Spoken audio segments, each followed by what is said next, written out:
Well, good morning, everyone. We're excited to have you here with us for this special author conversation with Dr. Kathryn Haber. My name is Nathan Adams. I'm one of the pastors here. I use the pronouns he, him, and his, and we are excited that you're here with us for this conversation, for this time to hear from Kathryn as she shares with us a little bit of her experiences, more about her book that she's written, Fear Less, Love More. We wanted to do this and take this opportunity because I think, after reading the book, that it's gonna help you. It's a great read. It's an easy read, a quick read, but there's some powerful things, some powerful stories that you share, Kathryn, both from your own life and the life of your friends and family and others. And so we want to first say thank you for writing the book, and thank you for taking the time to be here with us this morning. Of course. Thank you so much for inviting me. I was just saying how fortunate I feel to be doing one of my first interviews in the sanctuary. So it's just really beautiful, and I appreciate the opportunity. Yeah, fantastic. So friends, let me tell you a little bit about Dr. Haber and why she wrote this book, why she's here, and she'll tell us more about her story and why she wrote the book as well. Welcome, everyone. We will have a time for question and answer towards the end of our conversation. You can start putting those questions in the YouTube chat if you have access to it. You can also put them in the comment section on Facebook. We should be live on Facebook as well. And I'll do my best to field those questions and offer them to Kathryn this morning so that she can answer them for you all. So Kathryn and her family joined our church about 8 years ago when they moved from St. Augustine, Florida, back to Denver. She currently lives in Central Park, which is formerly Stapleton, with her husband, Mark, who's here in the sanctuary with us as well. Welcome, Mark, and her 3 teenage boys. She works as a psychologist and executive coach for Ball Aerospace in Broomfield, Colorado, and is now a published author. Congratulations. Indeed, with the #1 ranking book in Amazon's new releases for her book, Fear Less, Love More, What to Do When the Unexpected Happens, 5 daily choices that she's written and shared with us. We're going to hear about those choices here in just a couple of minutes. Would you welcome Kathryn? Kathryn, welcome to this time. Thank you so much. It's really great to be here. Yeah, absolutely. So tell us about how this came about. Why did you write this? What was the impetus for Sure. I'd be happy to. So years ago, when I lost my dad to pancreatic cancer, and a year later, I lost my sister, who was only 49 years old. I lost her to breast cancer. And she had 2 teenage boys at home, 16 and 14. So it was a really difficult time. I started journaling as a way to get out my feelings, and I felt it to be very cathartic to write. So I started writing then, and then unfortunately, it was 3 years after my sister passed away, I was diagnosed with lymphoma. I had 3 babies under 3. So our oldest was 3, and then we had 7-month-old twins. So it was as you might imagine, it was a really, really hard time. Yeah, understatement. Yeah, so I kept writing, and ultimately I decided I wanted to put the journaling into a book format. Initially it was a memoir, and then I realized I did some soul searching, and I thought, this is really a book to try to help other people. Being a psychologist, that's what is dear to my heart, is supporting others.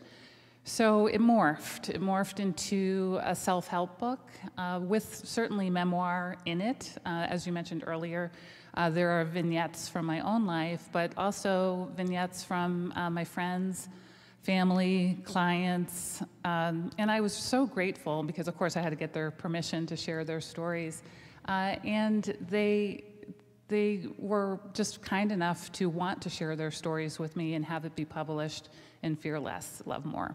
Yeah, those vignettes are powerful, friends. We'll hear a couple of those later in our conversation today. So that's a lot. Like I said, that's an understatement that you were going through. How did you get through all of that? How have you gotten through all of that?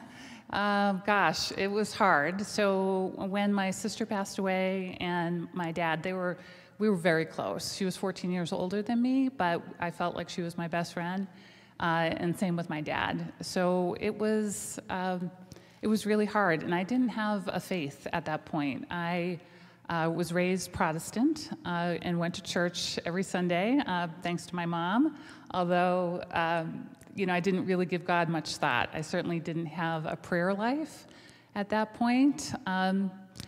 And so I was panic-stricken. I really felt like I was not going to be around for my kids. I thought that I would have the same ending as my sister, and I was scared.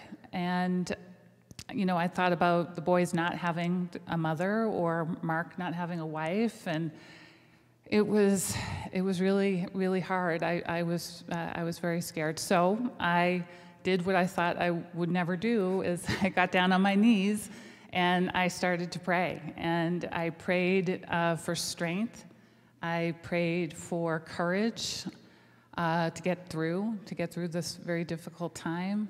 I prayed for God to show me that there was a God, right? That if you exist, now would be a good time to show up. Yeah, right. And what happened next was miraculous. I felt a release. It was just incredibly powerful, something that I'll never forget. I felt my heartbeat just calm. I became, my breathing slowed, my heartbeat slowed, and I felt this release of emotion and like a strength that I had never experienced before. And I was probably praying for maybe 10, 15 minutes. I was on my knees, I was crying. I sort of, had hit my rock bottom, if you will. And I just couldn't believe it. The way that I felt afterwards, I thought, oh my gosh, is it this simple? And from that day on, I became a student of faith, and I started going to church more regularly. I met with my pastor in Florida on a regular basis. I did a lot of reading. I really like Marianne Williamson. I don't know. Return to Love is one of my favorites. And so, to answer a long-winded answer, but my faith got me through. More recently, unfortunately, I had some additional loss. So I lost my brother, Cal, at age 51 to pancreatic cancer. And the following year, I lost my mom to pancreatic. So it was really hard, obviously, to lose another 2 family members. However, I had a faith now. I was able to get through it more readily because I believe that their spirits are together. And I believe they're with my dad and my sister as well. And so having that belief in something beyond this physical existence, it helps just take away that fear. And it allows me to know that, even if I die, I will be somewhere else in a joyous, loving, caring, compassionate realm, a spiritual realm, if you will. And that, to me, makes the world it puts everything into perspective. I just feel so much more centered each and every day. I should probably also mention that I am a carrier of the BRCA gene, the breast cancer gene, which puts me at higher risk for breast cancer, ovarian, pancreatic, colon, and melanoma. That's a lot of cancers. It's a lot, yeah. So I could go through life worrying, but I choose not to. I know that stress and fear isn't good for our bodies, and so every day I make a choice to live life the best that I can, knowing that it can be short-lived, and I know that from my family losses. But again, I choose to live with optimism and hope and not worry about my BRCA gene. Yeah. Kathryn, you talk a lot about choices and that we have choices. There's a page in there that lists 20 different examples of the choices we can make, or that we're making kind of constantly, or that we have the ability to.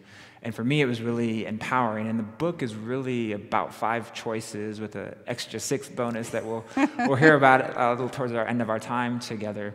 But the idea that, we all have choices, and you talk about the 5 specific choices, which is the book is based upon, and And I don't think you present it as like, it's a choice, just do this and everything will be better, but it's more in the sense of like, we always have a choice, how we respond to things, how we spend our time, what we're doing. Now, we are all in a certain, I think, particular place at a particular time, and just because we have choices doesn't mean that we're free, obviously, from the consequences of our choices. If we decide we don't want to go to work that day, there will be consequences for not going to work, and all the other choices that we have. But you talk about 5 specific choices I think are really powerful and empowering. So will you tell us a little bit about kind of the crux of the book and those choices that we have? Sure, I'd be happy to. So the choices are interrelated, so there's a lot of overlap, but I find that I really do use them every day. So I'll just start with, I think that they're practical. So the first choice is choosing faith, and I mentioned a little bit about my faith.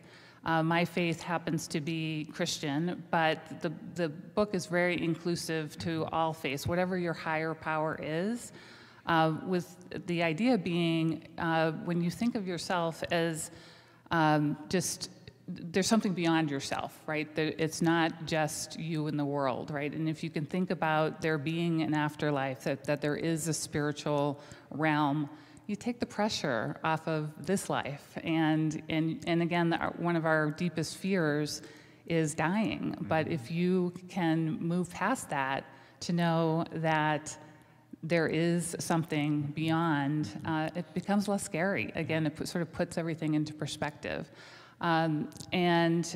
Sometimes people have a hard time believing in life after death.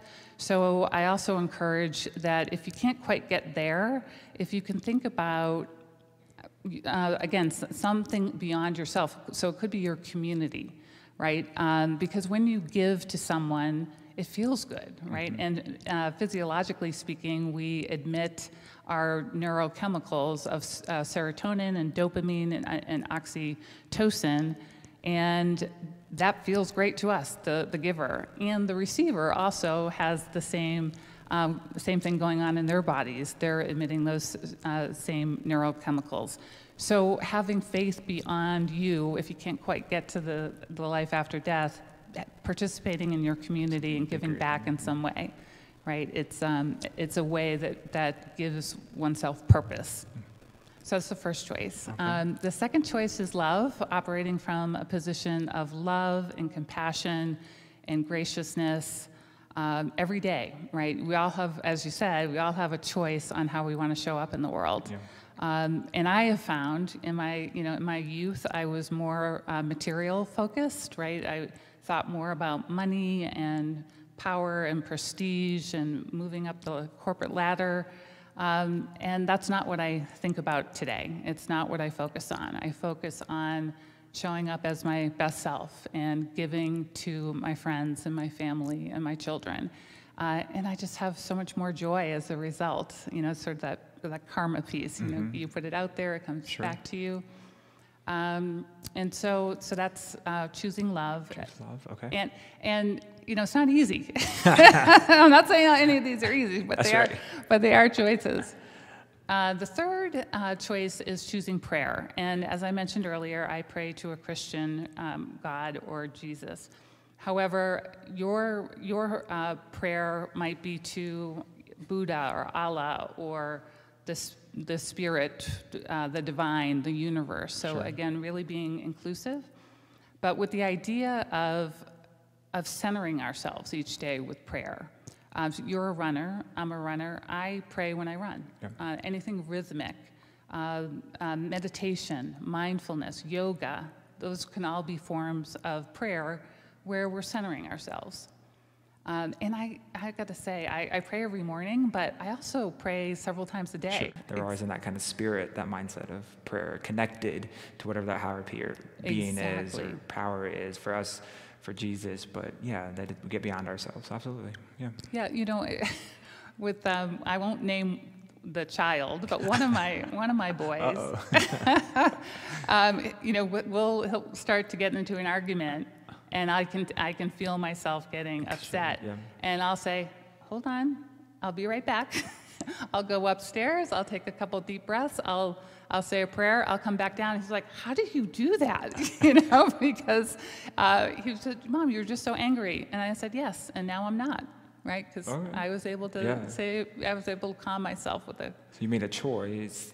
Take yourself out of that situation to go and pray, for sure. Exactly. So that's the third choice. The fourth is to believe in divine intervention. And what I mean by that is believe that the things that happen in our lives, both the joyous ones and the challenging ones, are there to help us grow. They are meant to be there, right? These experiences hopefully will grow our characters.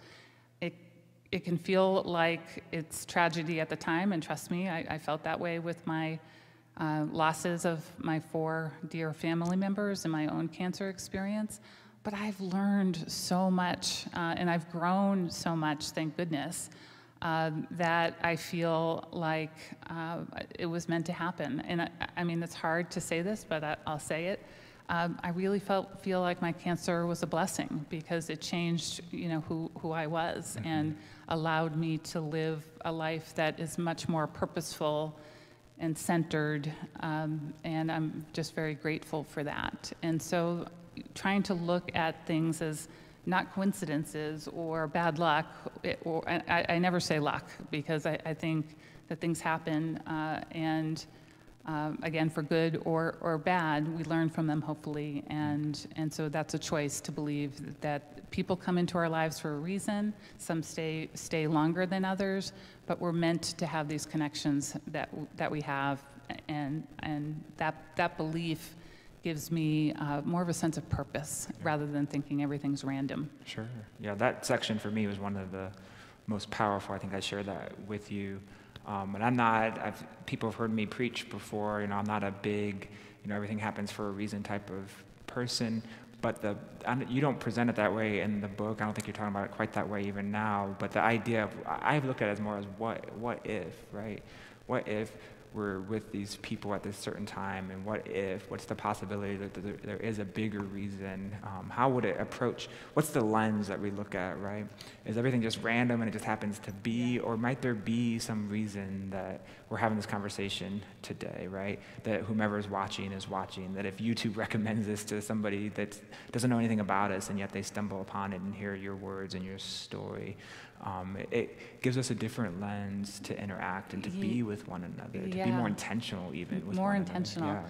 I couldn't agree more, and I have to share that writing the book has been a wonderful experience, but the thing that has been so touching to me is people reaching out, people I know or people I don't know, through email or Facebook, and saying, oh my gosh, I was going through something so terrible, and I read your book, and I just think about life very differently now, and thank you. I mean, those are, to me, that's the whole purpose, the whole intent for me writing the book, was to potentially help more than just the one person I might be counseling, right? Sure. But to help other people. And so I don't feel like it's coincidence, right? I feel like that book was meant to be given to that particular person because of the hard time. So now people, again, might say, oh, that's just random or coincidence, but yes, you can say that, but I choose to believe that it's divine intervention. And that, to me, feels good. It gives, again, those neurochemicals start to fire. Yeah, all right. So choose faith, choose prayer, choose love, choose divine intervention. What's the fifth choice? Yeah, the fifth one is choose vulnerability. Vulnerability. We don't want to choose. That sounds bad. Let's move on. Tell us choose vulnerability. All right, tell us a little bit about that. Oh, man. I know. This is a tough one, I was right? Say. It's a tough one. With a lot of my executives, they're like, Kathryn, do I have to be vulnerable? I'm like, yeah, you do. Vulnerability really brings about trust, right? So when you're open and honest about who you are, your strengths and your weaknesses, people are like, oh, you're a real human, right? And that builds a trusting bond. Nobody wants to be with anybody who's perfect. That's not fun, right? Sure. And also, it's you can't be perfect, right? I mean, we're human. We can strive to be excellent, but striving for perfection is just not a good idea because we never attain it. For sure. So choosing to share our stories, as we were just talking about, if you share what you're going through and you open up and you're honest and you're transparent, you probably are helping other people, right, who might be going through something similar. They may not even tell you at the time, but there's a likelihood that you sharing your story can make a difference in somebody else's life rather than keeping it inside.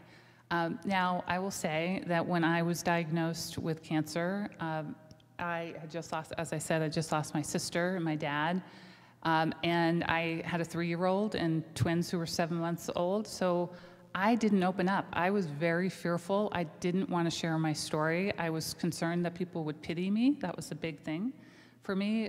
Here's the woman who, has these 3 babies. She just lost her sister and her dad. Oh, poor her. I look back on that and think, what was I thinking? It would have been so much, I think, better for me and for others if I had opened up and shared that I had cancer. Very few people knew. And I could have received the love and compassion that I now know is out there, but at the time, I was more concerned about feeling like I would be pitied. And so it took me a long time to share my story. So now here we are, fast forward, and I shared the story to the world. And people will ask me about that. They'll say, well, there's a lot of you in the book, and there's a lot of vulnerability. And I say, yes, I am being very vulnerable in the pages, and I am trying to practice, what I believe to be true, which is be open, because I would hope it helps other people. And there are many vignettes in the book that speak to that, where, like I said earlier, friends, family, clients graciously allowed me to share their stories, and they have helped other people. There's, a story about my dear friend Kendra, who has an eating disorder, and she was open about that. Story. And I know that some young women who have eating disorders, when they read the book, they felt like they weren't alone. You feel like you're not alone, right? It provides some hope and some inspiration. Yeah, absolutely. How did you, someone watching might think like, oh, it was just, flip the switch and I've decided I'm going to be, like, I know it's a process, but was there something that did click in your thinking, or just was there an experience where it's like, I've got to share it, like you connected with one person and that made a difference, so you're like, more people need to know, like, how was that? That's exactly right. So and there's a vignette in the book, just to give an example of a woman who's very, I would say, just private, a very private person. And I was having lunch with her, and she said to me, "Can I share something with you that recently happened?" And she shared with me a late-stage loss of the baby she was carrying. And she said, "I'm really struggling with this." And so I was able to share my late-stage loss with her and open up around my story of losing Chloe. And we sat for 2.5 hours in tears that day, having the most genuine, authentic, transparent conversation. And I have chills. She's pregnant now, and wow. she's due in a couple months. And she attributes some, of course, it was her and her husband, but she let go of the need for control and again, had more of a faith that things would happen as they should. And we talked a lot about prayer and letting go of control and getting into a space where you can be open so that the positivity can come. And so to answer your question, it is about sharing your story in a safe way, right? Safe way, and then seeing how that impacts other people. It's just so powerful, and then it makes you want to do it again and again and again. And I would say, to start out, you don't have to share something big, like a tragedy of a miscarriage. It could be just something like you know what, I made a mistake at work, and I didn't feel good about it, or, I had this interaction with my spouse and it felt challenging. I mean, it can be small little things just to start building that muscle of being open and not feeling like you have to be perfect all the time. Again, who's perfect? Right. I know, I'm sure not. Yeah, for sure. Thank you for that. Yeah, of course. So choose faith, choose love, choose prayer, choose divine intervention, and choose vulnerability. Yeah. All right. Would you read a little bit from one of those sections? I think you're going to share with us a little bit from the choose faith section. Yeah, actually, I switched it up on you. Oh, she switched it up on us. Okay, that's fine. So I did last night. So Okay. I'm going to read something from Divine Intervention. So many spiritual leaders believe we have spirit guides who whisper notions and insights that may seem like our own and yet are influenced by a higher power. Spirit guides are exactly what they sound like. Spirits who guide us in our lives. They provide us with insights and thoughts that we otherwise would not experience. So this vignette is called Just a Full-Size Bed. When my mother was diagnosed with stage 4 pancreatic cancer in July 2015, we were saddened and stunned by the news. Of all cancers, she was diagnosed with this one, the one that took her ex-husband and son. It is unusual that she had the same disease without being a BRCA gene carrier. However, if she could have choreographed her exit strategy from this life, she'd want to exit the same way as her ex-husband, the one and only love of her life, and did. So in this regard, perhaps we shouldn't have been surprised by her diagnosis. Indeed, there are those who believe we do choreograph our lives before we are born. Who knows? My mother died 5 months after her diagnosis, 13 months after losing her son, my brother Cal. Given her age of 82 and how advanced the disease was, she opted for only limited radiation treatment. She had tumors in her abdomen that manifested as open sores over most of her stomach. Other than the discomfort of having a nurse change her bandaging twice a day, she was actually in very little pain, which was a true blessing. During one of my last visits with her, my mother and I were at the Mount Vernon House, a beautiful Victorian 17-room assisted living facility in Winchester, watching the Patriots football game and eating takeout burgers from the local Black Horse Tavern. She was feeling pretty well, considering. She started to tire at about 7 p.m., so I told her I would tuck her into bed and say goodnight and head over to Diane's to spend the night. She agreed, and after I hugged her goodnight and walked out the door, I felt this strong, inexplicable desire not to leave, as if my spirit guide was guiding me to turn back. I went inside and lay down beside her until she fell asleep, something I had never done before in my adult life or throughout her illness. She fell asleep peacefully with my arms wrapped around her. I cried softly, knowing how much I would miss her when she was gone. As I lay there with her, I remembered many, many nights when I was a child and had a bad dream and found my way to her room and slept with her all night long, always with my foot touching hers, so I knew she was close. I thought she had the most enormous bed ever, but as we lay together, I thought it was funny that her bed was just a full-size bed. It was simply because I was so small when I was a child that I thought her bed was enormous. Thank you, Mom, for always being there for me, and for all of us, I thought. She passed away a week later. My mother recounted the story of me lying in bed with her to a few of her close friends, who relayed it to me at her memorial service. She told them it meant a great deal to her that I came back and stayed with her until she fell asleep. Thank you, Spirit Guide. It meant so much to both of us. Amen. Amen. For sure. as you started that, I was trying to rack my mind, which story is she reading? And I went, oh, I know where this is going, right? And in the Christian church, we might use language of that was the Holy Spirit tapping you on the shoulder saying, Kathryn, you need to go lay with your mom. Yeah, and I would say absolutely, Holy Spirit, spirit guide, using whatever language feels most comfortable. And Holy Spirit absolutely resonates with me too. Yeah, great. And you made a choice, right? It goes back to that, right? You could have continued on with your plans for that night, but you made the choice to listen to whatever that was.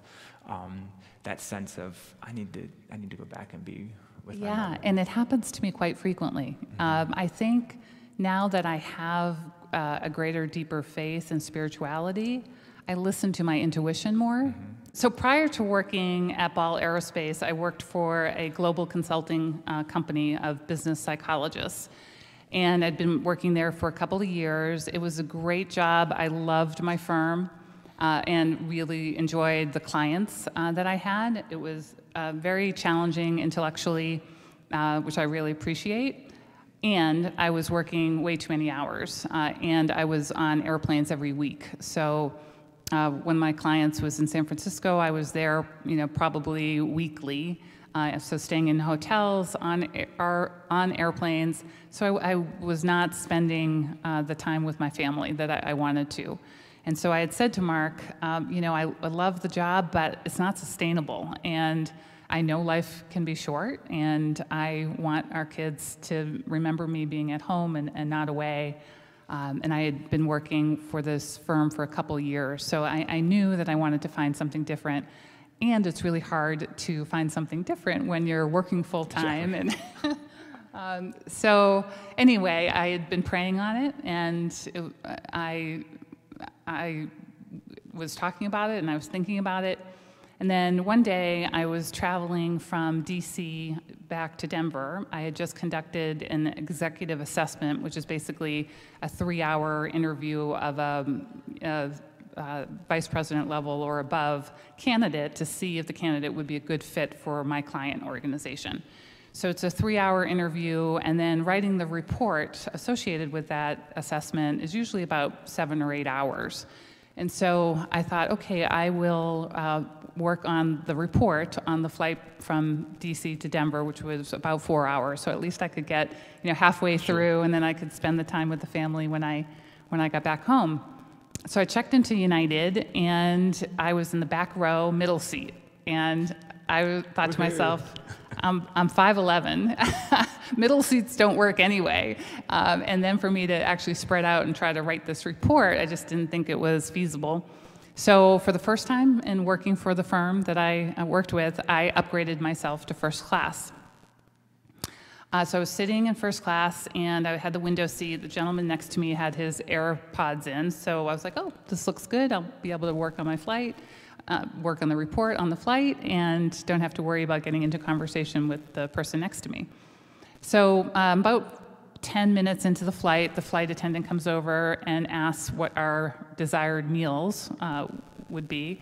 And the gentleman next to me ordered a salad, and I ordered a salad. And she came back maybe 5 minutes later to me, because I'm the infrequent flyer. That's right. She said, sorry, we ran out of salads. And so the gentleman next to me was gracious enough to say, oh, you can have my salad, and I'll take the other meal. So out came his AirPods, and he said, what are you working on? It seems kind of interesting with all your different papers and so forth. So I described what I was doing, and then I said, I love what I do, but my ideal job, my dream job, would be to be an internal psychologist, executive coach for a mission-driven company, something with purpose. And he said, at that time, it was pre-COVID, so he offered me his hand, and he said, shaking my hand, he said, well, I'm Rob Strain. I'm the president of Ball Aerospace. I wonder what it would take for you to come work for us. And so we talked for 4 hours on that plane. I didn't get any report writing done. And that was in October, and I started with the company in February. And it is absolutely my dream job. And I should say, too, that I went in for official interviews after my interview with Rob, and met with the team and went through the traditional process. But I started in February of, I guess it was 18. 18? Yeah, 18. And I have more balance in my life. I work a balanced week, which allowed me to finish my book. Because literally, when I was working for that other firm, I put it on the shelf. I had no time. Sometimes people think, oh, you're on airplanes and hotels. You can watch movies or read novels. But no, I was typically writing those reports. So I didn't have any time to finish the book. And so now that I work for Ball, it's so rewarding. It's such a great company, very mission, people-oriented, and I was able to finish the book, and I'm able to do some volunteer activities. I'm a co-facilitator of a support group with St. Joe's for cancer survivors and cancer patients. And so that's given me a lot of joy, and I get to spend lots of nights at home with my family. I love that story. I wanted to make sure everybody heard that. I mean, it talks about divine intervention, about, like I said earlier, the lens of what if people around us, people that we sit next to on an airplane of all things, that we're supposed to be connected with them in some way, and then the willingness that both he and you showed to interact with one another, engage with one another, have conversation. My guess is, you've already shared how your life is better in so many different ways, your family's life. I bet that Ball would say the same thing, like, so grateful I gave up my salad, right, so that Kathryn could come and be a part of our executive staff. So great example of just looking at and choosing that divine intervention. Well, thank you for that, Nathan. And it is funny because Rob and I joke, if it weren't for the missing salads, we might not have ever spoken. So, but that's sort of a side joke. But yeah, it's a great way to think about just life in a different way. Yeah. So I'm looking here in the comment section. I see several folks that are thanking you for coming and sharing your story with us. I don't see any questions quite yet, but I have one, which is throughout the book you talk about operating from either an egocentric with a G, egocentric perspective, or an ecocentric with a C perspective, and that you challenge us to choose to act from or to live our lives from an ecocentric perspective. Will you talk a little more about what those terms mean? Yeah, sure. So when we're operating from a place of fear, we tend to be more ego-oriented, right? We're all about ourselves, right? And what happens physiologically is that we are emitting the stress hormones, norepinephrine, adrenaline, cortisol, right? And those chemicals were great for us, in prehistoric times where we were in need of our bodies to really prepare ourselves for some life-threatening stresses. Today, though, we can still have the same stress response with perceived threat, right? And so when we are operating from fear, we have these behaviors that are just not healthy behaviors. They're acting sort of manipulative or passive-aggressive, thinking that we need to protect ourselves because we're fearful that something's going to happen. And so we tend to be more inward as opposed to being more ecocentric, thinking about the whole and thinking about the community or thinking about what's in the greater good. When we are acting in an ecocentric way, we are thinking about others. And again, those better chemicals, those dopamine, serotonin, and oxytocin are the ones that are emitted. And those are the feel-good ones, right? And then that allows other people to feel that and also have the same experience. And so that ecocentric way of living, or another way to say it, and there's a vignette in the book on this, is living atop the balcony, right? Yes. And not in the basement. Not in the basement. Yeah. People who are in the dark, damp basement are more egocentric, right? They're focusing on the negative and blaming and often take the role of victim, right? Why is this happening to me? You know, why this? Why me? How come? This is unfair, right? Rather than saying, okay, what can I learn from this, right? If experiences are happening to me, what ownership can I take? And how can I think about this as something that will help build my character and help me learn so that I can evolve? You know, I often think that people are, or I do think, that people are on a journey, sure. a journey toward enlightenment, right, and self-actualization. And some of us are just further along than others. So rather than judging people who might not be far along, instead of that judgment, or being egocentric, blaming, or asking what's wrong with those people. Rather than that, if you can show compassion, remove the judgment, add in compassion, and recognize, you know, they are still on their journey. They may not be far along. Is there a way that I can support them?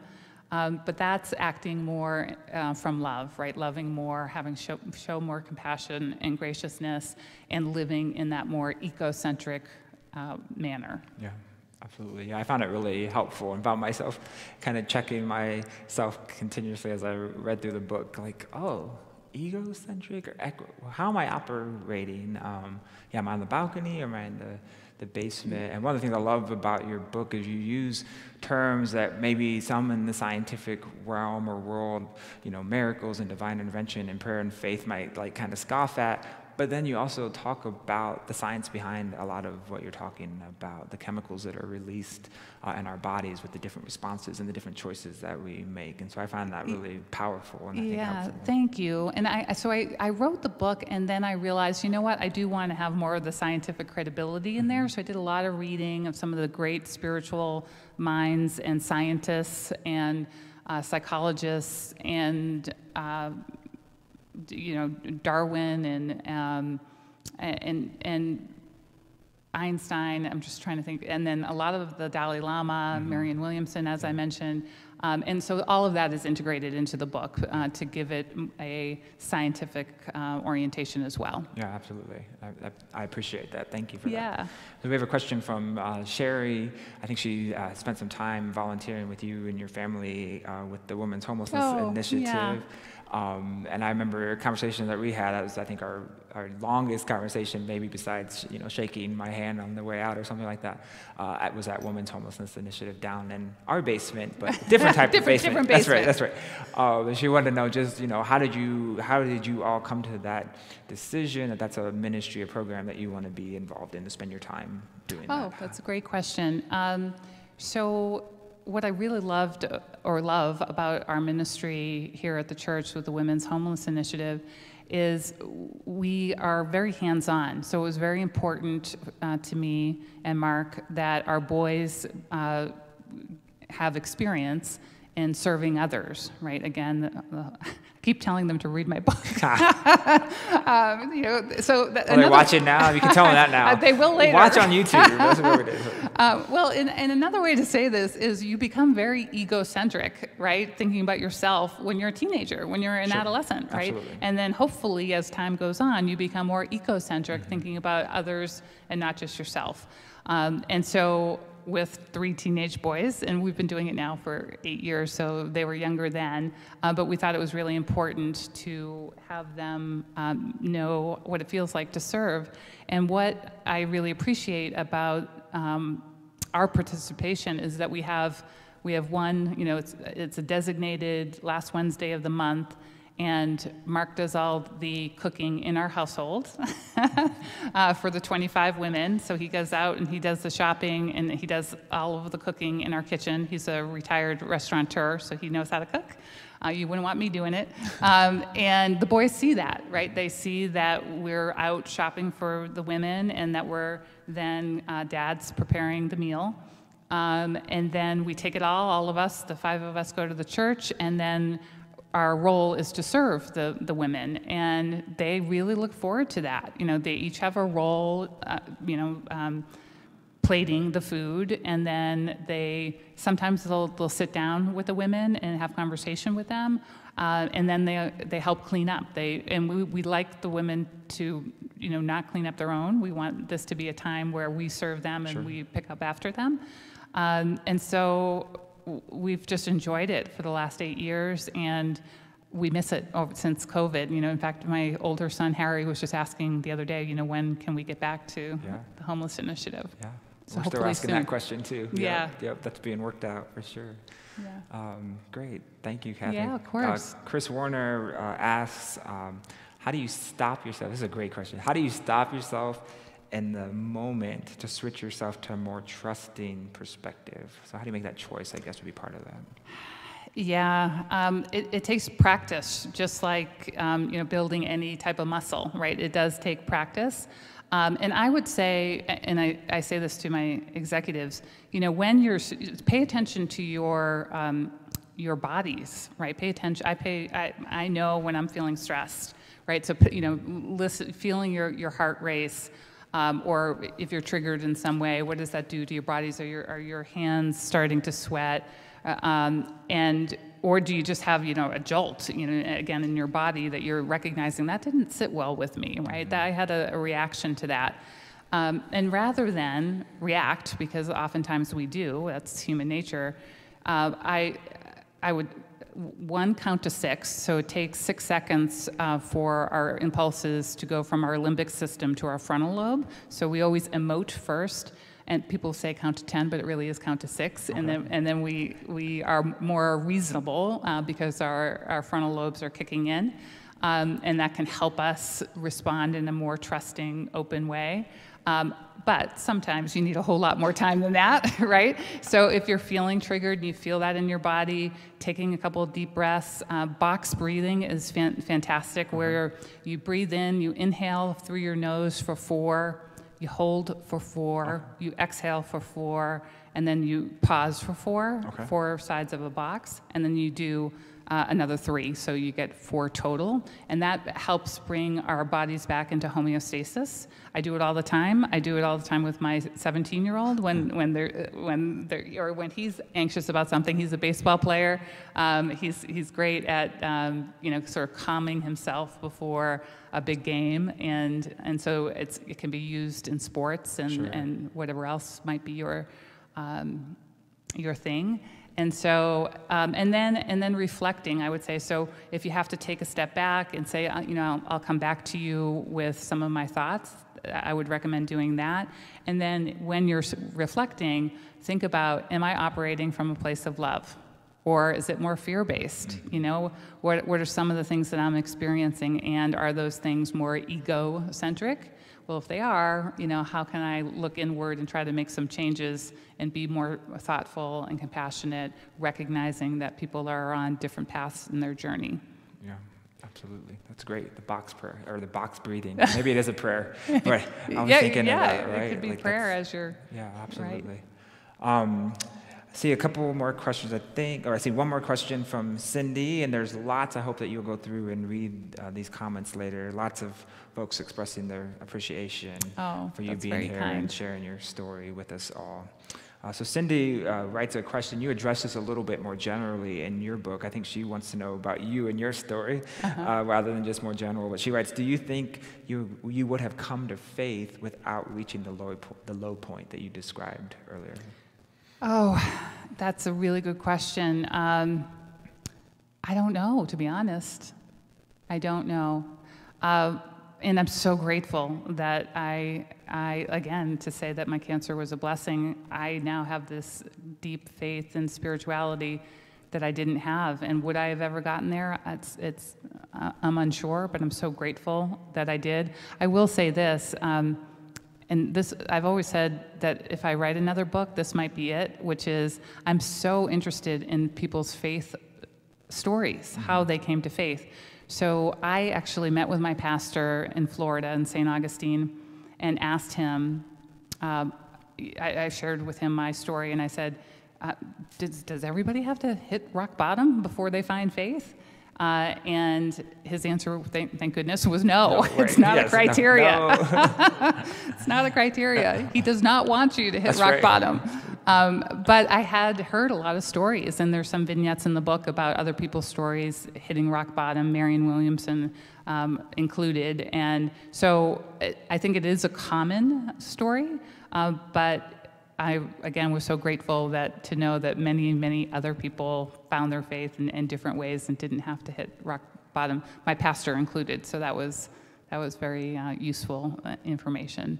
And so, yeah, I would be just so interested to interview, hundreds and hundreds of people Sure. and ask about how they came to faith. Okay. I think it would be just such an incredible story to weave all of those interviews into a book for people. So who knows? Maybe. Who knows, right? Yeah, absolutely. Well, as the cycle of this book progresses and you find yourself with more time to start that project, from the looks of the chat box, you have some folks that probably will be interested in sharing their faith stories with you. We talked about that, and what's your come to Jesus moment, right? That's what I would describe it as. And yeah, for sure, sometimes it's that rock bottom experience. Other times it's we are raised in the church, or we just have an innate sense of maybe trust or wonderment, to where, yes, thankfully, I would agree, right? You don't have to reach rock bottom, but oftentimes I would say that's what it takes for us to realize that, we're not actually in as much control of everything that we think that we are. Well, thank you for bringing up control, Yeah. because that was a big thing for me. So prior to being diagnosed with cancer, I had this notion that I could control most things. I'd put my way through my undergrad and my master's and my doctorate, and I became a psychologist, and I was a financially independent woman. So I thought I had control over my life, and I attributed it all to me. Right? I did this. That's right. Yeah. I did Sure. this. That's what you've been taught to do. Yeah, exactly. Very ego-oriented, right? I was very egocentric back in the day. And I then was diagnosed, and trust me, I was impacted with my sister's illness and my dad's, but when it happens to you, it's different. It's like, oh my God, literally. And so I had no control, zero control whether I lived or died. And so I gave up the control and started praying that for strength, praying for resilience, praying for courage, praying that I would be on this earth for a very long time to help my boys and other people grow and develop and myself learn. Those are some of the things that are in my daily prayer. And then knowing that if I die, I will be in a more loving, gracious, joyous, spiritual realm. And believing in that knowing just has allowed me to let go of control and just be centered and feel more fulfilled in this life. Yeah, and the scripture so oftentimes, especially in the New Testament with the writings, talk about the freedom that we have. And I think on the initial pass through a reading of that, we can think that, we're free to do whatever we want, whenever we want, however we want. But I think it's more of the freedom of when we can give up control, when we can place our trust in God. It frees us to live so differently. So differently. Than always trying to chase after things to feel like we're in control, that we have more power, that we have more stuff, whatever it might be. I won't preach for folks. I already did that today. But yeah, that ability to give up control, to trust, to make those choices that you write about in the book.